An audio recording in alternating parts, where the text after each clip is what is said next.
नमस्कार प्यारे विद्यार्थियों और मेरे प्यारे बच्चों। आप लोगों की पढ़ाई काफी अच्छी चल रही होगी। नीट की तैयारी और जो भी सेकंड ग्रेड आरपीएससी की तैयारी कर रहे हैं उनकी भी अच्छी चल रही होगी। जो बायोलॉजी पे चैप्टर नंबर 1 पढ़ा चुका हूं मैं आपको। सेकंड नंबर का चैप्टर था अपना बायोलॉजिकल क्लासिफिकेशन। कौन सा? जीव जगत का वर्गीकरण। इसमें हम बात करते हैं, 3 किंगडम पढ़ते हैं। पहला था मोनेरा, दूसरा है प्रोटिस्टा, तीसरा है फंजाई। 3 किंगडम में ये चैप्टर अपना कंप्लीट हो जाता है। तो हम इससे पहले वाले चैप्टर में आपका मोनेरा और प्रोटिस्टा किंगडम पढ़ चुके हैं। हमारा जो पार्ट 2 है वो किसके लिए है? कंप्लीट फंजाई के बारे में। तो हम यहाँ पर थंबनेल में आपको नजर ही आ रहा है, फंजाई के बारे में पूरा पढ़ेंगे। तो स्टार्ट करते हैं फंजाई। देखो यहां पर लिखा हुआ है फंजाई। फंजाई की डेफिनेशन क्या होती है? फंजाई वह होती है जो मृत कार्बनिक पदार्थों से अपना भोजन प्राप्त करती है। किससे बेटा? मृत कार्बनिक पदार्थों से। मृत कार्बनिक व अन्य सड़े गले पदार्थों से अपना भोजन प्राप्त करती है और यह सभी पाई जाती है, सभी जगह पाई जाती है। मतलब ये क्या है? विश्व व्यापी। आपकी एनसीईआरटी में वर्ड लिखा हुआ है कौन सा? सर्वव्यापी। सर्वव्यापी का मतलब है ये कहां कहां पाई जाती है? ये पाई जाती है जल में, मृदा में और वायु में। पृथ्वी का हम बात करते हैं मृदा में। सबसे बड़ा जो ऑर्गेनिज्म है वो क्या है? फंजाई, जिसको हम बोलते हैं कवक। दूसरा हम पढ़ेंगे इसमें कवक जाल। मतलब कवक अपना एक पूरा जाल बनाती है, उसको बोलते हैं कवक जाल। फिर इसमें पढ़ेंगे हम पोषण के प्रकार। पोषण इसमें नॉर्मली 4 प्रकार का होता है। ये कैसी होती है? मृतोपजीवी होती है, सड़े गले पदार्थों से अपना भोजन प्राप्त करती है। फिर दूसरा इसमें पढ़ेंगे हम कौन सा? सहजीवी भी होती है ये, लाइकेन, जो हम पढ़ेंगे। कवक में जनन पढ़ेंगे, तीनों प्रकार का जनन होता है। अलैंगिक जनन और कायिक जनन और तीसरा है लैंगिक जनन। लैंगिक जनन अलग अलग विधियों से अलग अलग में। और लास्ट में पढ़ेंगे इसका वर्गीकरण। वर्गीकरण इसमें 4 क्लासेस हैं: फाइकोमाइसीटीज, एस्कोमाइसीटीज, बेसिडियोमाइसीटीज एंड ड्यूटेरोमाइसीटीज। ओके बच्चा, तो इसमें हम एनसीईआरटी की लाइन टू लाइन पढ़ने वाले हैं। तो यहां तक हमारे ये 6 टॉपिक है जिसमें हमारा फंजाई हम कवर करेंगे। तो चलते हैं हम एनसीईआरटी पे। देखो यहां पर ये रहा हमारा कौन सा? Fungi kingdom fungi. क्या बोल रहा है ये देखो। परपोषी जीवों में फंजाई कवक का जीव जगत में विशेष अद्भुत स्थान है। बहुत अद्भुत स्थान है। क्यों? इनकी आकार की तथा वास स्थान में बहुत अधिक भिन्नता पाई जाती है। यह नम रोटी व सड़े हुए फलों व कवकों को देखा होगा आपने। कहां पर? ब्रेड पर, सड़े हुए फलों पर। किसको देखा होगा? फंजाई को। देखो ये रहा, मैं बताऊं आपको, ये रही देखो फंजाई। ये क्या है? संतरा। ये है संतरा और संतरे में ये लगी हुई है। देखो ये तो क्या है? नॉर्मल, यहां स्टार्ट हुई फंगस और फिर यहां पूरे में क्या हो गई? इसमें फंगस लग गई। क्लियर? तो ये सड़े गले पदार्थों पर पाई जाती है। नेक्स्ट, सामान्य छत्रक मशरूम जो थंबनेल में थी, आगे आपने देखी होगी। कुकुरमुत्ता भी फंजाई है। सरसों की पत्तियों पर स्थित सफेद धब्बे परजीवी फंजाई के कारण होते हैं। जो सरसों की पत्तियां होती हैं उस पर छोटे छोटे व्हाइट स्पॉट हो जाते हैं, तो वो फंगस इन्फेक्शन होता है, उसके कारण ये ऐसा होता है। देखो कुछ एक कोशिकीय ईस्ट। बेटा फंजाई सारी मल्टीसेलुलर होती हैं। क्या होती है? बहुकोशिकीय। लेकिन अपवाद स्वरूप ईस्ट क्या है? एक कोशिकीय होती है। मतलब ये इस तरह से होती है, एक कोशिका। इसमें क्या है? एक केंद्रक होता है। क्लियर? उपयोग रोटी तथा बियर बनाने में किया जाता है। अपने जो ब्रेड होते हैं ना, वो ईस्ट से बनते हैं। अन्य फंजाई पौधों तथा जंतुओं में रोग के कारण होते हैं, मतलब उनमें क्या करते हैं, रोग उत्पन्न करते हैं। उदाहरण के लिए गेहूं में किट रोग, गेहूं में कौन सा रोग है बेटा, किट रोग, पक्सीनिया के कारण होता है। किसके कारण होता है, पक्सीनिया के कारण।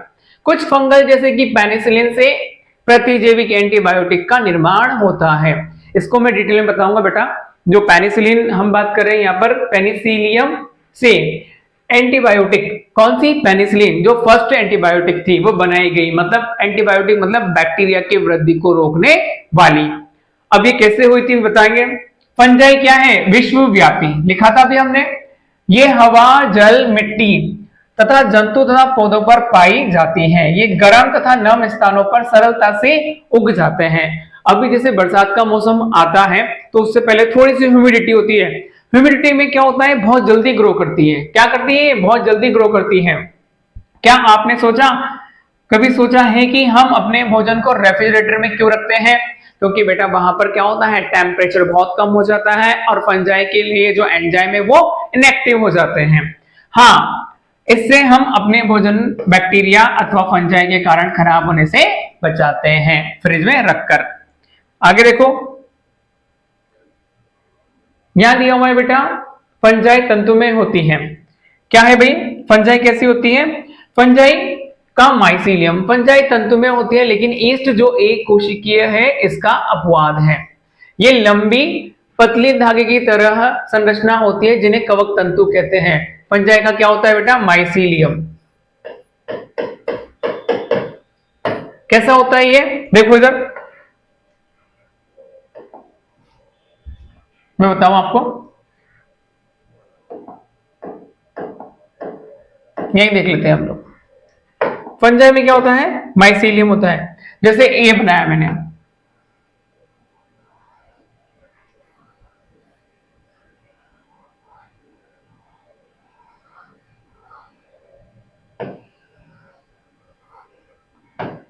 इस तरह से फंजाई में क्या होता है बेटा, ये माइसीलियम होता है, कवक जाल।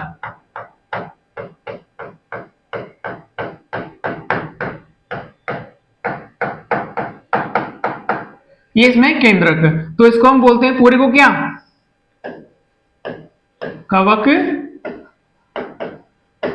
जाल। क्या बोलते हैं बेटा इसको, कवक जाल। अब इस कवक जाल में देखो क्या होता है, कवक जाल कहते हैं कुछ कवक तंतु सतत नलिकाकार होते हैं जिनमें बहुकेंद्रित कोशिका द्रव्य साइटोप्लाज्म भरा होता है, जिन्हें सहकोशिक कवक तंतु कहते हैं। ये तो बेटा इसमें क्या है, सेप्टा बना दिया। यदि ये सेप्टा ना बनाते, यदि ये सेप्टा ना बनाएंगे तो हमारे पास में किस तरह की स्ट्रक्चर आएगी, इस तरह से, ये वाली। एक केंद्र ये रहा, ये रहा, ये रहा, तो ये वाली अवस्था, इसको हम क्या बोलते हैं, सहकोशिक। कहां लिखा हुआ है अपने, यहां से क्वेश्चन बनता है कि किस प्रकार का कवक तंतु पाया जाता है बेटा, सतत नलिकाकार होती है, तो ये रहा, जिन्हें सहकोशिक कहा जाता है। ये वाला है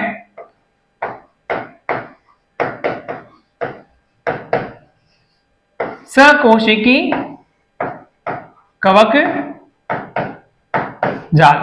सहकोशिकी कवक जाल कौन सा वाला है बेटा, ये वाला, ये वाला, ये वाला है सहकोशिकी कवक जाल। और ये कौन सा होता है बेटा, पट्ट युक्त। इसमें बीच बीच में क्या होते हैं, ये सेप्टा, ये होते हैं पट्ट। क्या होते हैं बेटा, पट्ट। और इसमें ही केंद्रक होता है। क्या होता है इसमें, केंद्रक।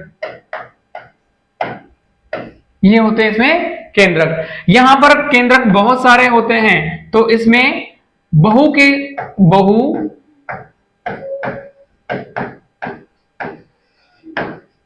केंद्रकीय अवस्था। तो फंजाई में दो प्रकार के कवक जाल पाए जाते हैं, एक तो पट्ट युक्त और दूसरा क्या है, पट्ट विहीन, पट्ट विहीन। तो ये वाला जो है फंजाई की कौन सी क्लास में पाया जाता है बेटा, वाला फाइकोमाइसीटीज में मिलता है, ये वाला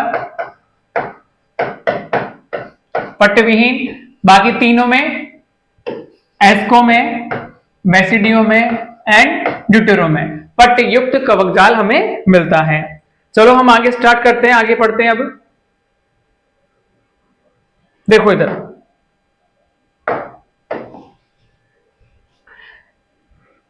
अन्य कवक तंतु पट्टीय होते हैं, पढ़ लिया। फंजाई की कोशिका भित्ति काइटिन की तथा पॉलीसेकेराइड की बनी होती है। मोस्ट इंपोर्टेंट लाइन है बेटा, इसको हाईलाइट कर लो। किससे बनी होती है? काइटिन और पॉलीसेकेराइड से मिलकर बनी होती है। फंजाई की कोशिका भित्ति किससे मिलकर बनी होती है बेटा? काइटिन और पॉलीसेकेराइड से मिलकर बनी होती है। यहां तक क्लियर है? नेक्स्ट देखो, अधिकांश फंजाई परपोषी होती है। यह मृत सबस्ट्रेट से घुलनशील कार्बनिक पदार्थों को अवशोषित कर लेती है, अतः इन्हें मृतोपजीवी कहते हैं। ये फंजाई का क्या एक तरह से मृतोपजीवी है। जो फंजाई सजीव तथा जंतुओं पर निर्भर करती है उन्हें हम क्या बोलते हैं? परजीवी। तो पोषण पढ़ रहे हैं अभी, तो एक तो हो गया मृतोपजीवी, दूसरा हो गया परजीवी। यह शैवाल तथा लाइकेन के साथ उच्च वर्गीय पौधों के साथ कवक मूल, जिसको हम क्या बोलते हैं बेटा? इसको बोला जाता है माइकोराइजा। आप लोगों ने पढ़ा होगा, इसको बोला जाता है माइकोराइजा। कवक मूल बनाकर भी रह सकती है ऐसी फंजाई सहजीवी फंजाई कहलाती हैं। इसमें एक और आता है लाइकेन। लाइकेन क्या होता है? शैवाल प्लस फंजाई। शैवाल प्लस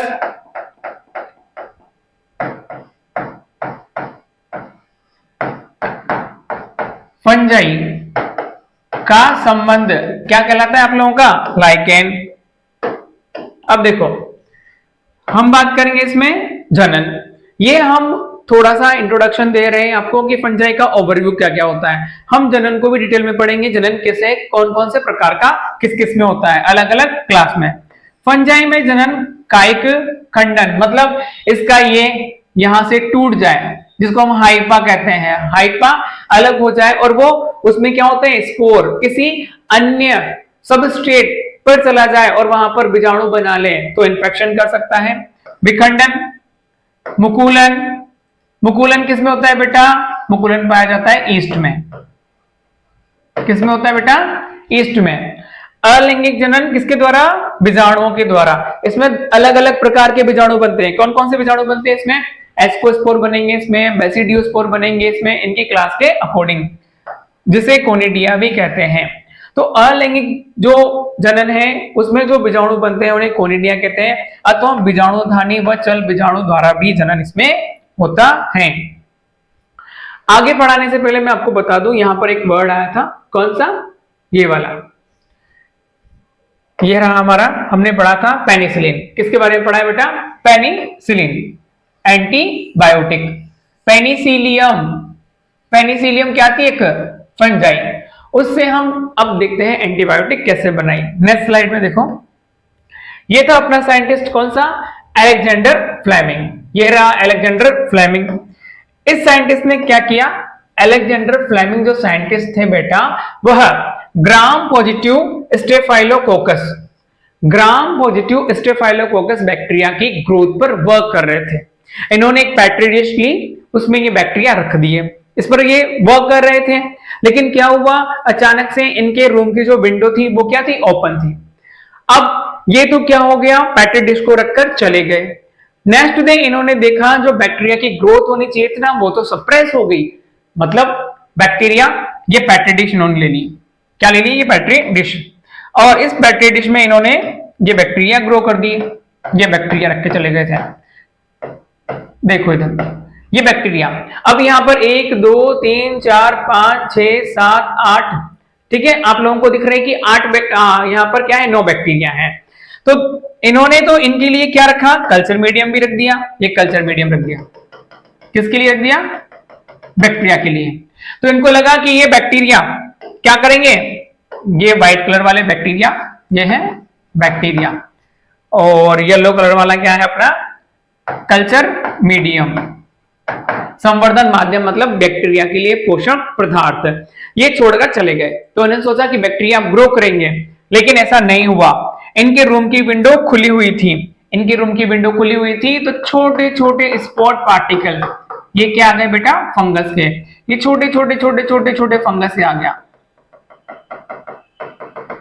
ये फंगस।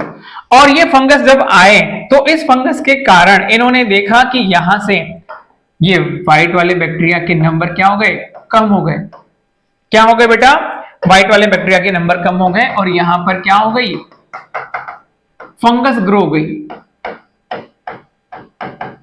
इनको यहां पर फंगस दिखाई दी, मतलब ऐसी फंजाई जिसने बैक्टीरिया की ग्रोथ को कम कर दिया, बैक्टीरिया के नंबर को कम कर दिया, तो उसे हम क्या बोलेंगे, एंटीबायोटिक। क्या बोलेंगे उसे, एंटीबायोटिक, मतलब एंटीबैक्टीरियल, एंटीबैक्टीरियल प्रतिजैविक।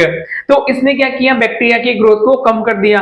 तो इनके माइंड में सोचा यार इस फंजाई ने बैक्टीरिया को कैसे किल किया। तो ये बैक्टीरिया क्या है भाई, स्टेफाइलोकोकस जो बैक्टीरिया है वो क्या डिजीज करता है, देखो इधर ह्यूमन की बॉडी में ये इस तरह के डिजीज करता है, इस तरह से डिजीज करता है। ये डिजीज हो रही है बैक्टीरियल, ये बैक्टीरियल डिजीज है। तो इस बैक्टीरियल डिजीज से इन्होंने यहां से क्या लिया बेटा, रस लिया, ये रस लिया, ये रस ले लिया इन्होंने एक टेस्ट ट्यूब में, बैक्टीरिया का रस है। इस बैक्टीरिया के रस पर इन्होंने क्या डाल दिया, फंगस डाल दिया, फंगस डाल दिया। तो इस फंगस से इन्होंने जो रस निकाला, फंगस से भी रस निकाला, उसे हम बोलते हैं क्या,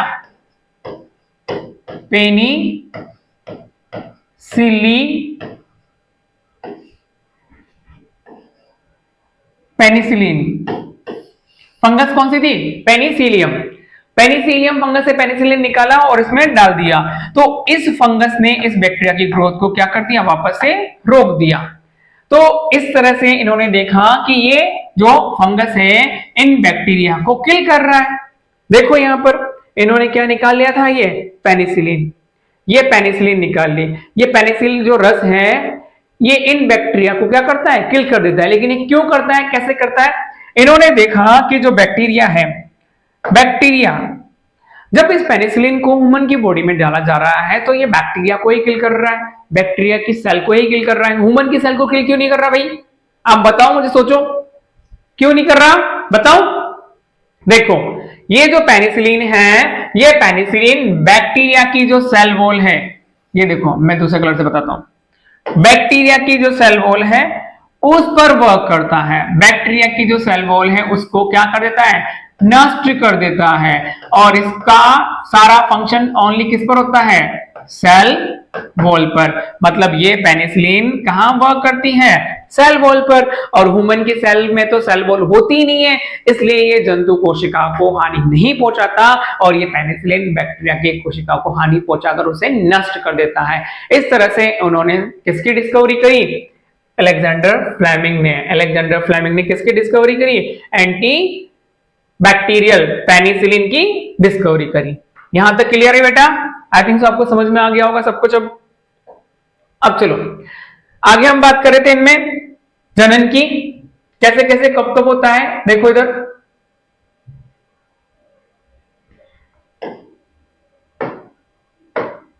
देखो, लैंगिक जनन oospore किसके थ्रू, oomaइसिटीज में oospore के थ्रू, एस्कस बीजाणु तथा बेसिडियम बीजाणु द्वारा होता है। एस्कोमाइसिटीज की बात करेंगे तो एस्कोस्पोर बनेंगे। एस्कोमाइसिटीज में क्या बनेगा, एस्को स्पोर। बेसिडियोमाइसिटीज में क्या बनेगा, बेसिडियो स्पोर। क्लियर, एस्कोमाइसिटीज में तो बनेगा एस्कोस्पोर, बेसिडियोमाइसिटीज में बनेगा बेसिडियोस्पोर। लेकिन हम बात करें यहां पर oospore, तो बेटा फाइकोमाइसिटीज की दो क्लासें होती हैं। कौन सी, oospore एंड जाइगोस्पोर। तो यहां पर oospore, oomaइसिटीज में तो बनेगा oospore, और जाइगोमाइसिटीज में बनेगा बेटा जाइगो स्पोर। क्लियर है? तो यहां पर 4 स्पोर हो गए, ऊ स्पोर, जाइगोस्पोर, एस्कोस्पोर और बेसिडियो स्पोर। तो ये बीजाणु बनेंगे, देखो यहां पर एस्कस बीजाणु बेसिडियम बीजाणु द्वारा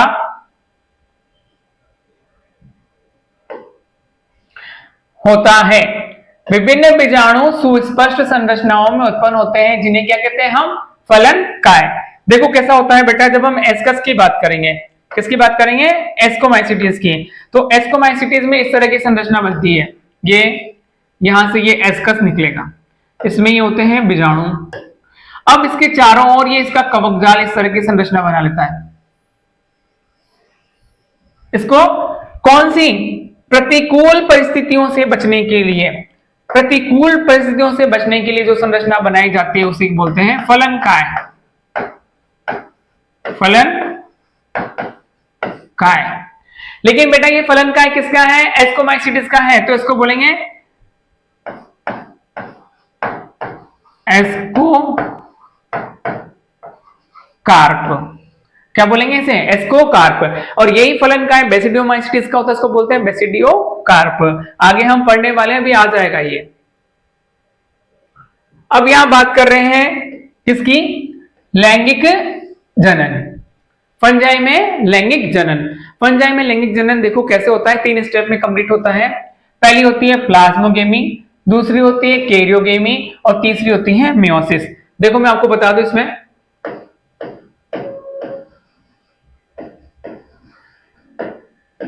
फंजाई में लैंगिक जनन 3 स्टेप में कंप्लीट होता है बेटा। कितनी? 3 स्टेप में। पहली होती है प्लाज्मोगेमी,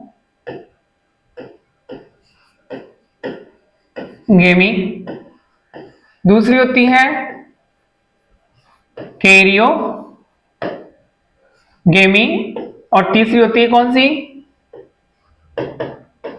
मियोसिस। मतलब जैसे मान लीजिए हमने ये 2 फंजाई के ये ले लिया माइसीलियम, 2 डिफरेंट फंजाई है। एक को हमने बोल दिया कि भाई मेल को रिप्रेजेंट कर रहा है और एक किसको? फीमेल को। ये दोनों फंजाई एक दूसरे के पास आएंगे। ये एक कोशिका ये रही मेल की और एक किसकी? फीमेल की। सबसे पहले ये दोनों पास आने पर इनके जो साइटोप्लाज्म है वो मिलेगा, मतलब इसका जो साइटोप्लाज्म होगा, इसका जो साइटोप्लाज्म होगा वो मिल गया। तो ये रहा इसमें फर्स्ट कौन सी स्टेज हुई? प्लाज्मोगेमी। ये होती है प्लाज्मोगेमी।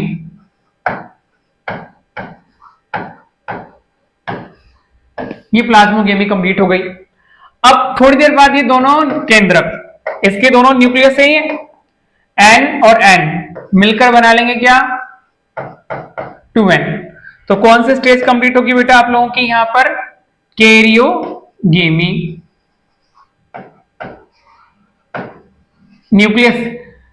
न्यूक्लियस का फ्यूजन होता है तो कैरियोगेमी बोलते हैं, साइटोप्लाज्म मिलता है तो प्लाज्मोगेमी। तो यहां पर क्या लिखते हैं हम? कोशिका द्रव्य का संलयन। कोशिका द्रव्य का संलयन होता है किसमें? प्लाज्मोगेमी में। कैरियोगेमी में क्या होता है? केंद्रक का संलयन। केंद्रक का संलयन क्या होता है? कैरियोगेमी में। अब ये द्विगुणित है तो इसमें क्या होगा बेटा? यहां पर अर्धसूत्री विभाजन।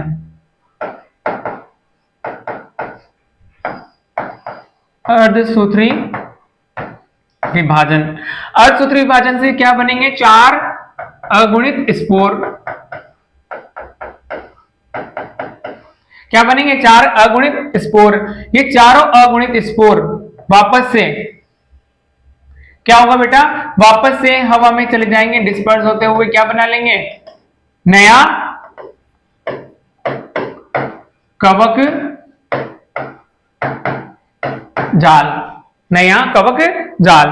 इस तरह से ये 3 स्टेप कौन कौन सी बेटा? पहली है प्लाज्मोगेमी, दूसरी है कैरियोगेमी और तीसरी है कौन सी? मियोसिस। देखो यहां पर हमने ये पढ़ा है, ये रहा प्लाज्मोगेमी, दो चल अथवा अचल युग्मकों में प्रोटोप्लाज्म का संलयन होना, इस क्रिया को हम क्या बोलते हैं? प्लाज्मोगेमी। दो केंद्रकों का संलयन होना जिसे हम बोलते हैं केंद्रक संलयन, मतलब कैरियोगेमी। युग्मनज में जो बना वो 2n, मियोसिस के कारण अगुणित बीजाणु बनना और लैंगिक जनन में संयोज्य संगम के दौरान दो अगुणित तंतु पास पास आते हैं और संलयित हो जाते हैं। अभी हमने देखा दो अगुणित तंतु पास पास आते हैं और संलयित हो जाते हैं। कुछ फंजाई में दो गुणित कोशिकाओं में संलयन के तुरंत बाद द्विगुणित कोशिका बन जाती है। बेटा बहुत जल्दी बन जाती है। यद्यपि अन्य एस्कोमाइसिटीज में एक मध्यवर्ती द्विकेंद्र की अवस्था कौन सी? n+n अवस्था, एक कोशिका में दो केंद्रक बनते हैं। मतलब एस्कोमाइसिटीज में द्विकेंद्र की अवस्था थोड़ी देर तक बनी रहती है। लेकिन हम बात करते हैं फाइकोमाइसिटीज में फटाफट से वो दोनों न्यूक्लियस फ्यूज हो जाते हैं। क्या हो जाते हैं? वो फ्यूज हो जाते हैं। तो इसके आधार पर भी माइसीलियम 3 प्रकार के होते हैं आप लोगों के, प्राइमरी माइसीलियम और सेकेंडरी माइसीलियम और सिनोसिटिक, 3 प्रकार के हो गए।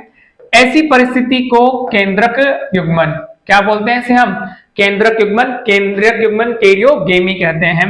तथा इस अवस्था को फंगस की द्विकेंद्र की प्रवस्था तथा बाद में पैतृक केंद्रक संलयन हो जाते हैं और कोशिका द्विगुणित बन जाती हैं। फंजाई फलनकाय बनाती हैं। ये सब अभी हम आगे बताने वाले हैं। फंजाई क्या बनाती है बेटा? फलनकाय बनाती है, जिसमें न्यूनकारी मतलब क्या था? ये मियोसिस, जिसके कारण अगुणित बीजाणु बनते हैं। कवक जाल की आकार की बीजाणु बनने तथा फलनकाय की को विधि जगत को विभिन्न वर्गों में विभक्त करने का आधार बनाते हैं। कौन कौन सी 3 चीजें हैं बेटा? कवक जाल हो गया, दूसरा बीजाणु कैसे बन रहे हैं, और तीसरा क्या है इसका? Fruiting body. तो कवक जाल जैसे बताया मैंने आप लोगों को, देखो यहां पर तीनों चीजें वापस एक बार मैं बता दूं। चलो इधर वर्गीकरण।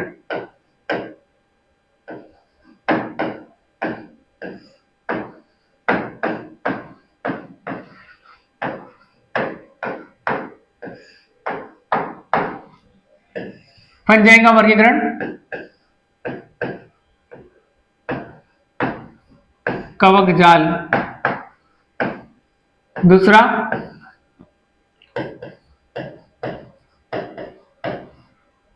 बीजाणु।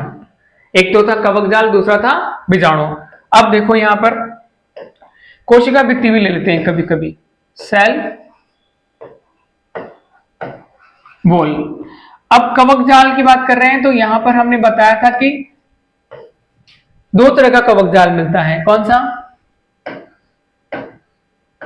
पट्ट विहीन, मतलब ऐसा वाला जिसमें ये इस तरह से। दूसरा हमने बताया था इसमें पट्ट युक्त, मतलब ये देखो इसमें बीच बीच में क्या है? ये सेप्टा, ये क्या है? पट्ट। तो पहला वाला जो हम बात कर रहे हैं ये वाला मिलता है किसमें? फाइको माइसिटीज में। और ये वाला मिलता है किसमें? एस्को में, बेसिडियो में एंड ड्यूटेरो में। तो इसके आधार पर बांट दिया। बीजाणु,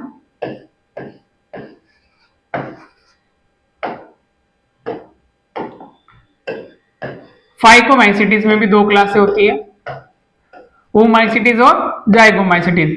oomaइसिटीज में कौन सा बनता था बेटा? ooस्पोर। क्या बनता है? ओ स्पोर। जाइगोमाइसीटीज में क्या बनता है बेटा, जाइगो स्पोर। अब हमारी दूसरी क्लास कौन सी थी, एस्को। एस्को में बीजाणु बनेगा कौन सा, एस्को स्पोर। तीसरी क्लास कौन सी है, बेसिडियोमाइसीटीज। बेसिडियोमाइसीटीज में क्या बनेगा, बेसिडियो स्पोर। क्लियर। तो यहां पर अब ड्यूटेरोमाइसीटीज के लिए आप बोल रहे होंगे बेटा ड्यूटेरोमाइसीटीज में क्या होता है, लैंगिक जनन अनुपस्थित, क्योंकि उसमें ट्रू सेक्सुअल रिप्रोडक्शन नहीं पाया जाता, इसलिए उसे इम्परफेक्ट फंजाई बोला जाता है। तो यहां पर सेल वॉल जो हम बात करेंगे फाइकोमाइसीटीज में, oospore में किसके बनी होते हैं, सेलुलोज की बनी होती है। तो यहां तक ये हुआ हमारा क्या, देखो इधर हमने क्या बात करी थी अभी, कवक जाल की आकार की व बीजाणु बनने व फलन काय। एक फलन काय भी रह गया, देख लो, बता दे फलन काय आपका,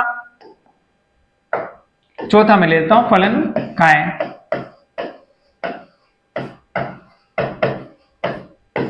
फ्रूटिंग बॉडी हम दो में ही बताएंगे, एस्को में और बेसिडियो में। एस्को में जो फ्रूटिंग बॉडी बनेंगे उसको बोलेंगे एस्को कार्प, और बेसिडियो में जो फ्रूटिंग बॉडी बनेगी उसे बोलेंगे बेसिडियो कार्प। क्लियर बेटा। तो यहां पर ये इस तरह से इसमें फंजाई का वर्गीकरण किया गया है, कवक जाल के आधार पर, बीजाणु के आधार पर, फलन काय के आधार पर। अब पढ़ते हैं हम पहली क्लास कौन सी है अपनी, फाइकोमाइसीटीज। फाइकोमाइसीटीज में भी दो होती है, oospore एंड जाइगोस्पोर, मतलब oomaइसीटीज और जाइगोमाइसीटीज। तो पहले पढ़ लेते हैं, देखो इधर पहली क्लास बेटा, यहां पर ये एग्जाम्पल जो दिए हुए हैं याद रखने, यहां से क्वेश्चन बनते हैं। पहला डायग्राम है किसका, म्यूकर का। दूसरा वाला डायग्राम है आप लोगों का एस्परजिलस का, और तीसरा क्या है, एगेरिकस, जिसे हम मशरूम भी बोलते हैं। ये मशरूम है आप लोगों की। चलो भाई हमारी पहली क्लास पढ़ते हैं हम लोग। पहली क्लास कौन सी है, एनसीईआरटी में तो बहुत शॉर्ट दिया हुआ है, वहीं से पढ़ते हैं एनसीईआरटी से। कोई भी डाउट हो तो आप कमेंट में लिख के बोल देना, मैं बता दूंगा, ठीक है। फाइकोमाइसीटीज जलीय आवासों, गली, सड़ी, लकड़ी, नम तथा सिलन भरे स्थानों अथवा पौधों पर अविकल्पी परजीवी के रूप में पाई जाती हैं। क्वेश्चन यहां से बनता है, अविकल्पी परजीवी को इंग्लिश में बोलते हैं ऑब्लिगेट पैरासाइट, मतलब इसके पास में कोई विकल्प नहीं है। कवक जाल कैसा होता है, अपटीय, मतलब पट विहीन। तो क्या हो गया ये, बहु केंद्रित, मतलब कैसी संरचना होगी ये, ऐसी। ये इसके अंदर बहुत सारे क्या होंगे, ये इस तरह से बहुत सारे केंद्रक होंगे। अलैंगिक जनन चल बीजाणुओं द्वारा। बेटा आप यहां पर समझ भी रहे होंगे चल बीजाणु क्या होते हैं। देखो इस तरह के बीजाणु, ये बीजाणु है और इसमें क्या होते हैं, ये फ्लैजिला, तो इनको हम बोलते हैं चल बीजाणु अथवा अचल बीजाणु। मतलब ये इस तरह के, इसमें कोई फ्लैजिला नहीं होते, इसमें कोई फ्लैजिला नहीं होते हैं। ये बीजाणु धानी के अंतर्गत बनते हैं, मतलब इसके अंदर बीजाणु धानी होती है तो ये उसके अंदर बनते हैं। कैसी होती है, देखो बीजाणु धानी, देखो इधर इस तरह की संरचना है, जैसे ये रही माइसीलियम था, ये और ज्यादा बड़ा होकर इस तरह की संरचना बना लेता है बीजाणु धानी धर। तो इसमें क्या होते हैं, ये बीजाणु होते हैं, ये है बीजाणु धानी धर, और इसके अंदर ये है बीजाणु।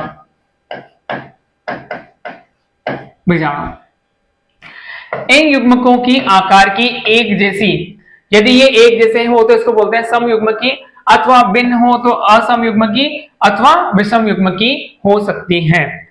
ये तीन प्रकार के इसमें युग्मक होते हैं। चलो आपको ये बताते हैं, iso games and iso games और ऊ गेमस। यदि फ्यूजन संलयित होने वाले युग्मक सेम है, किसमें? आकार की में और साइज में, मतलब ये ऐसे।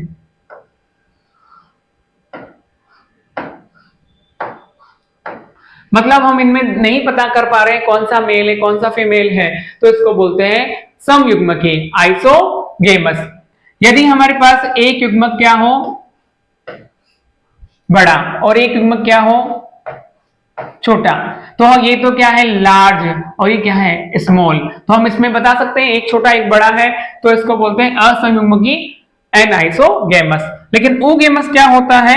जब हमारे पास में बड़ा नॉन मोटाइल तो क्या हो?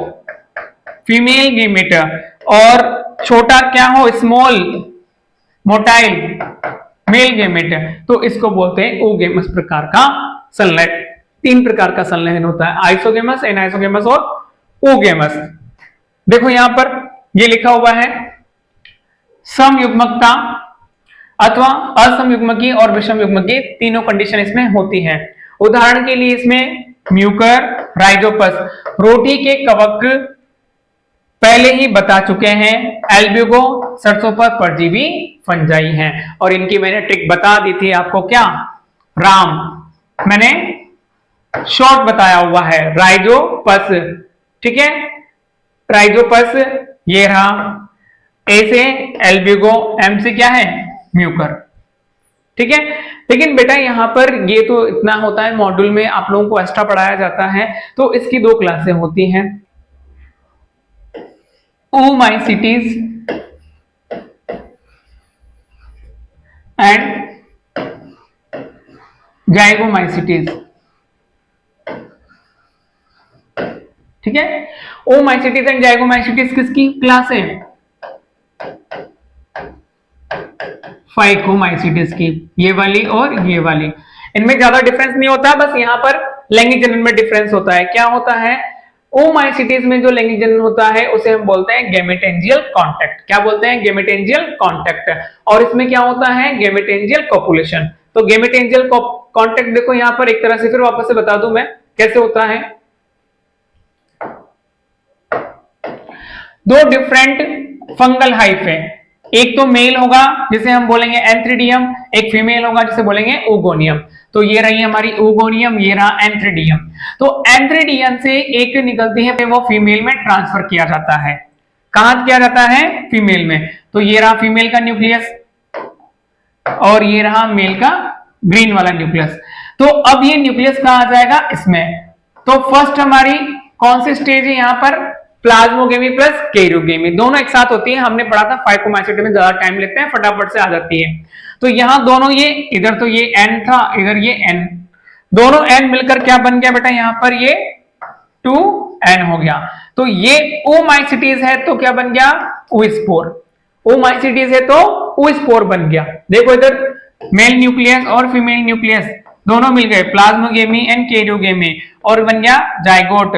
और मियोसिस होगा तो हैप्लॉइड सेक्सुअल स्पोर जर्मिनेट होकर वापस से क्या बना लेंगे? नया माइसीलियम। देखो इधर इस डायग्राम में ये दिया हुआ है, हैप्लॉइड सेक्सुअल स्पोर, और जर्मिनेट होकर क्या बना लेंगे? नया माइसीलियम।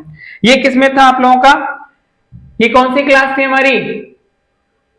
गैमेटेंजियल कांटेक्ट और oomaइसीटीज। अब जाइगोमाइसीटीज में ऐसा क्या होता है? दो डिफरेंट हाइफे एक दूसरे के पास आते हैं, और गैमेटेंजिया, ये जो स्ट्रक्चर बनाते हैं इसको बोलते हैं क्या? गैमेटेंजिया। देखो इधर ये गैमेटेंजिया, एक इधर से आ रहा है और एक इधर से आ रहा है, ये दोनों मिलेंगे, इन दोनों के न्यूक्लियस हैं। अब यहां पर क्या होगा? 1 2 3 4 न्यूक्लियस। तो कोई बात नहीं, 4 न्यूक्लियस है तो हमें 2 ही मिलाने हैं, तो हम 2n स्टेज कर देंगे। यहां पर n इधर से आया और n इधर से आया, तो ये कैरियोगेमी होगी, पहली प्लाज्मोगेमी फिर कैरियोगेमी, और कैरियोगेमी के बाद में यहां पर क्या हो गया? ये क्या बन गया? ये जाइगोट। क्या बन गया बेटा? ये जाइगोट। और जाइगोट में क्या होगा फिर? मियोसिस। मियोसिस से क्या बनेंगे? हैप्लॉइड स्पोर, और फिर वापस से जर्मिनेट होकर क्या बना लेंगे? माइसीलियम। इस तरह से ये फाइकोमाइसीटीज में क्या होता है? दो क्लासें होती हैं। कौन कौन सी? oomaइसीटीज और जाइगोमाइसिटीज। ओमाइसिटीज में जो स्पोर बनते हैं उसे बोलते हैं ओ स्पोर, जाइगोमाइसिटीज में जो स्पोर बनते हैं उसे बोलते हैं जाइगोस्पोर। मैंने आगे भी आपको बताया था। चलो भाई अब नेक्स्ट स्लाइड पे चलते हैं। हम हमारी दूसरा किंगडम है कौन सा? एस्कोमाइसिटीज। कौन सा किंगडम है बेटा? एस्कोमाइसिटीज। ये देखो, इसे सामान्यतः थैली फंजाई भी कहते हैं। इसे विरल पाए जाने वाले एस्कोमाइसिटीज क्या होते हैं? एक कोशिकीय जैसे ईस्ट।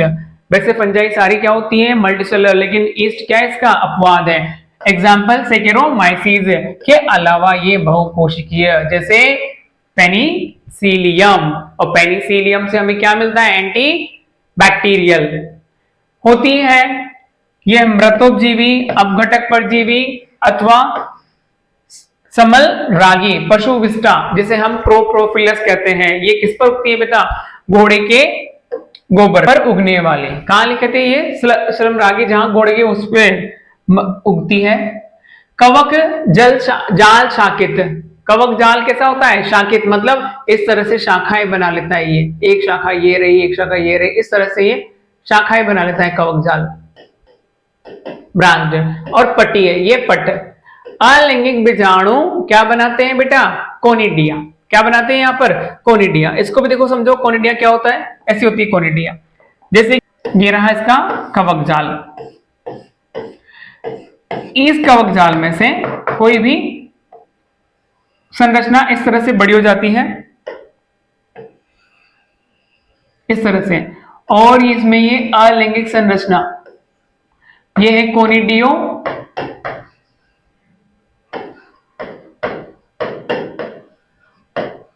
धर, और ये क्या है? कोनिडिया। जब ये मैच्योर हो जाते हैं तो ये कोनिडिया कहां आते हैं? बाहर हवा में आते हैं, और क्या वापस से अंकुरित होकर नया कवक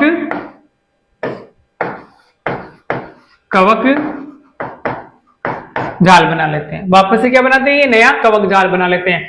तो ये किसका प्रकार है? एक अलैंगिक जनन का, कोनिडिया के थ्रू। किसमें होता है? एस्कोमाइसिटीज में पाया जाता है। ये देखो इधर नेक्स्ट आगे, कोनिडिया अंकुरित होकर कवक जाल बनाते हैं, अभी पढ़ा हमने। लैंगिक बीजाणुओं को एस्कस बीजाणु कहते हैं। ये बीजाणु थैलीसम एस्कस, अभी आएगा, में अंतर्जात रूप से उत्पन्न होते हैं। ये एसआई एक वचन एस्कस विभिन्न प्रकार के फलनकाय में लगी होती हैं। इसका फलनकाय क्या होता है? एस्कोकार्प, जिन्हें एस्कोकार्प कहते हैं। कुछ उदाहरण जैसे कि एस्परजिलस, क्लेविसेप्स, न्यूरोस्पोरा। हमने बताया था ना, PANCY, Pence MT, Penicillium, Aspergillus, Neurospora, Claviceps, east, moral and truffle. ये आ गया बेटा। न्यूरोस्पोरा का उपयोग जैव रासायनिक व अनुवांशिक प्रयोग में किया जाता है। इसी कारण इसे पादप जगत की ड्रोसोफिला के समान प्रसिद्ध है। कौन? न्यूरोस्पोरा। इस वर्ग में आने वाले मोरल एंड ट्रफल खाने योग्य फंजाई और सुस्वाद भोजन समझा जाता है। ये तो हुआ किसमें? हमारा एस्कोमाइसिटीज के उदाहरण। अब हम पढ़ते हैं एस्कोमाइसिटीज का क्या बेटा? जीवन चक्र, लाइफ साइकिल ऑफ एस्कोमाइसिटीज। देखो इधर कि इसमें लैंगिक जनन कैसे होता है, या फिर एस्कोमाइसिटीज में लैंगिक जनन, वो भी बोल सकते हैं, लिख सकते हैं। देखो, सेक्सुअल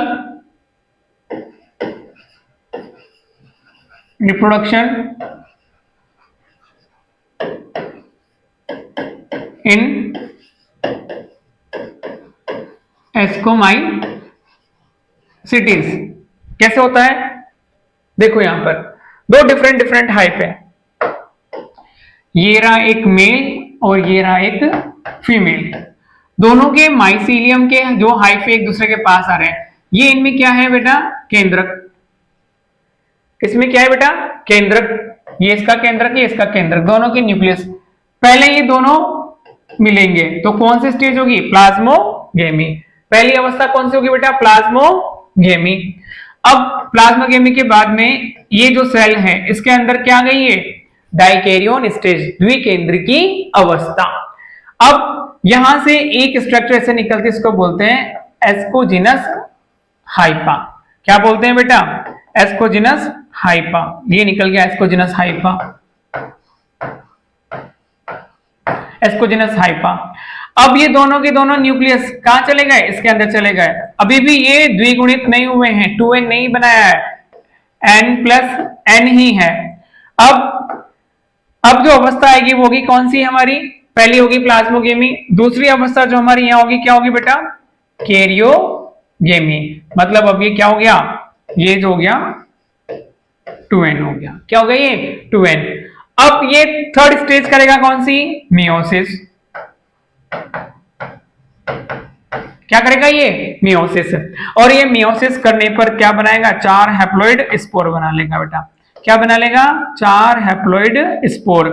अब ये इसको बोलेंगे हम एस्कोस्पोर, और जो ये संरचना है इसको बोलेंगे हम एस्कस। क्या बोलेंगे बेटा? एस्कस।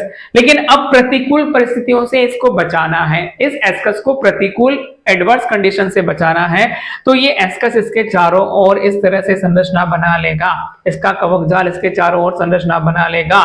इसे हम बोलते हैं फ्रूटिंग बॉडी एस्कोकार्प। क्या बोलेंगे बेटा? Fruiting body ascocarp. और जब कौन सी कंडीशन आएगी? प्रतिकूल परिस्थितियां चलकर अनुकूल परिस्थितियां आएंगी तो ये फट जाएगा। ये क्या हो जाएगा? फट जाएगा, और इसके जो स्पोर थे ये बाहर निकल जाएंगे। क्या है ये? एस्कोस्पोर। बाहर निकलकर वापस से क्या बनाएंगे? वापस से बनाएंगे बेटा अपना नया कवक जाल। देखो इधर से, ये जर्मिनेट हो जाएंगे और वापस से बनाएंगे नया माइसेलियम। इस तरह से ये क्या है? इसमें एस्कोमाइसिटीज में हमारा लैंगिक जनन या एस्कोमाइसिटीज का जीवन चक्र। नेक्स्ट हम पढ़ते हैं इसमें हमारा बेसिडियोमाइसिटीज।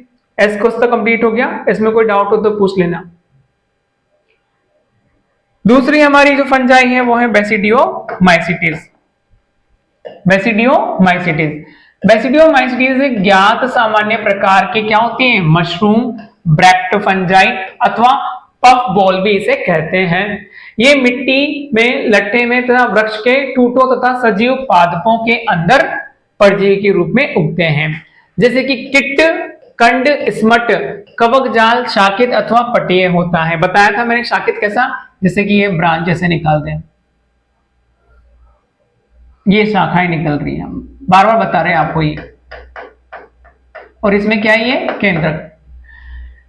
इसमें अलैंगिक बीजाणु प्राय नहीं होते, इसमें अलैंगिक बीजाणु प्राय नहीं होते। एस्कस में होते हैं क्या? कोनिडिया।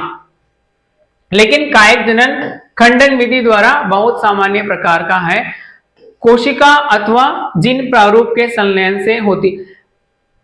इनमें प्लाज्मोगेमी विभिन्न स्ट्रोनों वाली 2 कायिक कोशिकाओं अथवा जिन प्रारूप के संलयन से होती है। इसमें बनने वाली संरचना द्विकेंद्रकी होती है।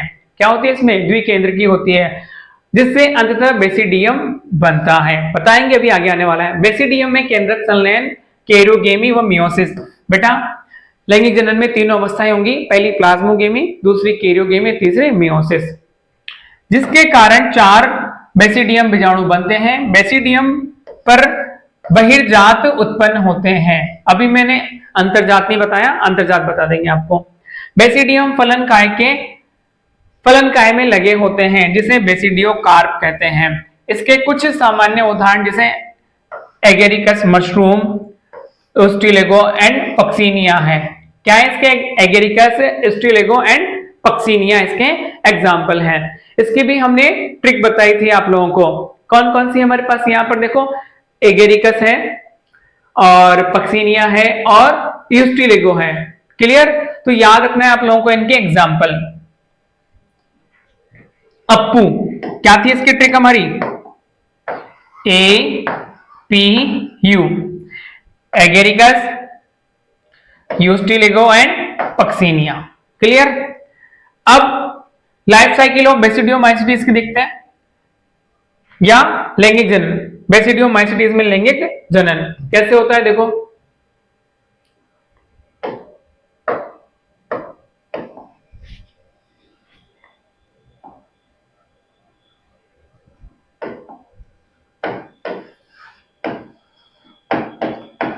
बेसिडियोमाइसिटीज में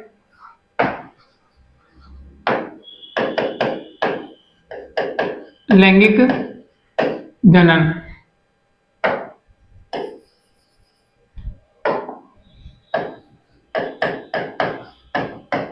लैंगिक जनन। देखो इधर दो डिफरेंट हाइप ले ली हमने, ये रहा एक मेल और एक फीमेल। क्लियर। पहली स्टेज प्लाज्मोगेमी, ये दोनों न्यूक्लियस पास आएंगे तो डाइकैरियोन, ये दो न्यूक्लियस हो गए इसके अंदर। क्लियर। अब बेटा लेकिन यहां पर बहुत इंपॉर्टेंट बात होती है कि यहां पर जो इसके पट होते हैं ना वो डोलीफोर होते हैं, मतलब इनके पट में संरचना इस तरह से होती है कि जैसे मैं बता दूं कि यहां पर ये मैंने बनाया पट,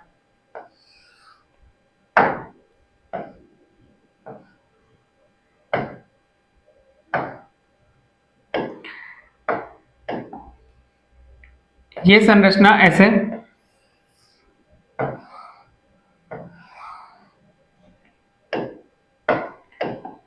ये इसके बीच में इस तरह की संरचना,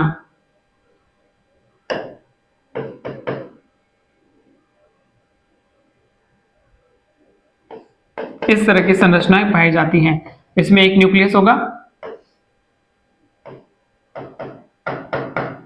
इसमें एक न्यूक्लियस होगा। क्लियर। इस तरह की नॉर्मली एक एक होता है, लेकिन सामने वाली कोशिका एक और थी, सामने वाली कोशिका ये थी, तो इसका भी न्यूक्लियस इसका भी न्यूक्लियस, तो कौन सी कंडीशन होगी हमारी, डाइकैरियोन, ये हो गई डाइकैरियोन। अब इस डाइकैरियोन स्टेज में इसमें क्या हो गए, दो न्यूक्लियस हो गए, ये वाले दो न्यूक्लियस। लेकिन पहले ये दोनों न्यूक्लियस, यहां पर डाइकैरियोन माइसीलियम है ना, तो ये दोनों न्यूक्लियस क्या करेंगे बेटा, पहले ये दोनों करेंगे समसूत्री विभाजन। समसूत्री विभाजन करने से ये क्या हो जाएंगे बेटा, इसके अंदर चार हो गए, चार हो गए, तो ये इसके अंदर ये दो न्यूक्लियस थे, इन्होंने समसूत्री विभाजन किया तो ये हो गए चार, क्या हो गए ये चार।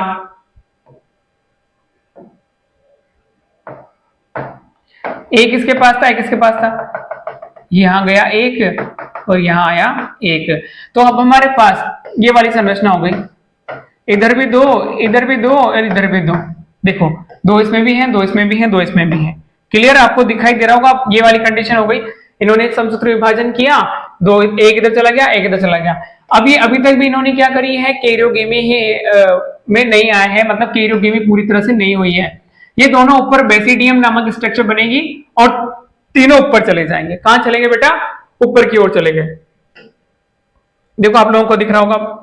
अब ये यहां पर फ्यूज हो गए, क्या होगा, ये 2n हो गए।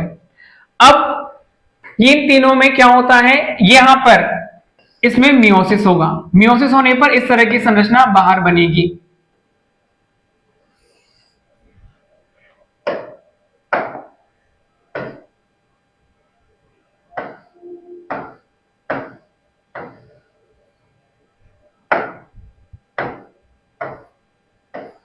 ये इस तरह से, तो एक तो यहां आ जाएगा, एक यहां आ जाएगा, एक यहां आ जाएगा, तो इसको हम बोलते हैं, इस वाली संरचना को, ये बीजाणु का अंकुरण क्या हो रहा है, बेसिडियोस्पोर जो बन रहे हैं, इसको बोलते हैं हम बहिर्जात। ये तो था बेसिडियम, ये क्या है बेटा, ये है बेसिडियम, ये संरचना है बेसिडियम, और ये जो इसमें स्पोर है चार, ये है बेसिडियोस्पोर।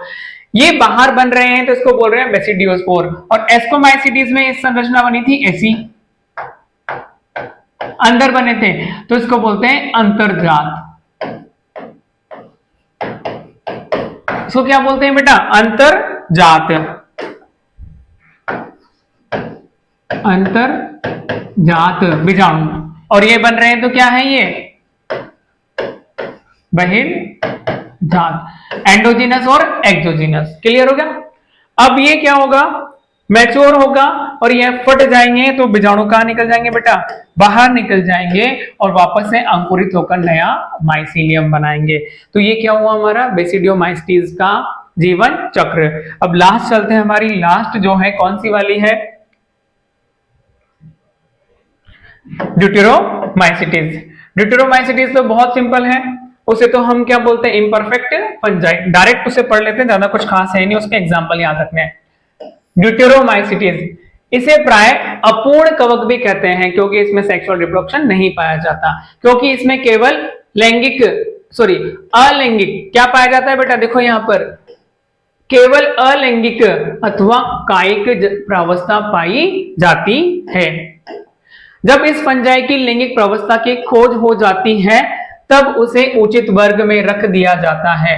यह भी संभव है कि अलैंगिक अथवा कायिक प्रावस्था को एक नाम दे दिया गया हो और उन्हें ड्यूटेरोमाइसिटीज में रख दिया गया हो और लैंगिक प्रावस्था को दूसरे वर्ग में। बाद में जब उनके अनुभव व कड़ी का पता लगा तो फंजाई को उचित पहचान हो गई और तब उन्हें ड्यूटेरोमाइसिटीज से निकाल लिया गया। और एक बार जब ड्यूटेरोमाइसिटीज के सदस्यों को उचित प्रावस्था लैंगिक प्रावस्था का पता लग जाएगा तब उन्हें एस्कोमाइसिटीज या बेसिडियोमाइसिटीज में सम्मिलित कर लिया जाता है।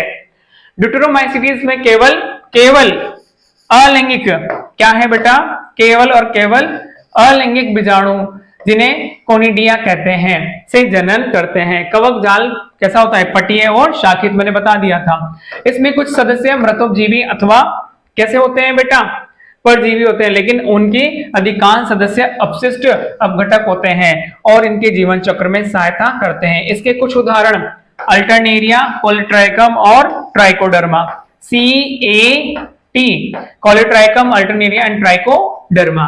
मैंने तीनों के एग्जाम्पल की ट्रिक बता दी है और तीनों का लाइफ साइकिल तो ड्यूटेरोमाइसिटीज का तो है नहीं, बाकी फाइको का, एस्को का, बेसिडियो का। आशा करता हूं आप लोगों को वीडियो अच्छा लगा होगा। Thank you.